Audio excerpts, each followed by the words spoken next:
Shkrimtari Resul Shabani dhe studiuesi e publicisti Sevdail Demiri janë fituesit e sivjetshëm të çmimit shtetëror 22 nëntori që e ndan Kuvendi i Maqedonisë së Veriut. Shkrimtari Shabani e përshkroi çmimin si kurore të gjithë punës së tij letrare. Natyrisht që është çmim mirë rëndësishëm, më i çmueshëm, është kuror e çmimeve me që i referohet armës kryesore dhe të vetme me të cilën luftojnë shkrimtarët për të ngritur përmendore të vogla, por shumë të vlefshme për pasurimin dhe afirmimin e gjuhës sonë. Studiuesi Demiri çmimin ja dedikoi nënës së tij të ndjerë, teksa theksoi se dinjiteti i saj ka qenë frymëzim i punës së tij.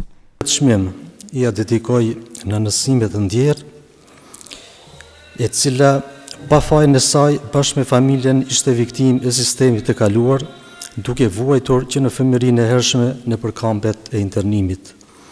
Qëndresa dhe dinjiteti i saj kanë qenë gjithmonë frymëzim i jetës dhe punës sime. Kryetari i Kuvendit Afrim Gashi uroi për festën në emër të gjithë deputetëve, duke shkruar se kjo ditë shënon një nga momentet më të rëndësishme të historisë së kombit shqiptar, kur u vendosën themelet e alfabetit të unifikuar, duke i dhënë gjuhës shqipe forcën e përbashkimit dhe identitetit. Si kryetari i Kuvendit të Maqedonisë së Veriut, ku shqiptarët janë popull shtetformues dhe ku gjuha është vlerë e garantuar kushtetuese, e cilësoi gjuhën shqipe një element të pazëvendësueshëm të kohezionit tonë shoqëror, por kushtimi i mbetet i qartë që gjuha shqipe të trajtohet me dinjitet, barazi dhe respekt në çdo nivel institucional.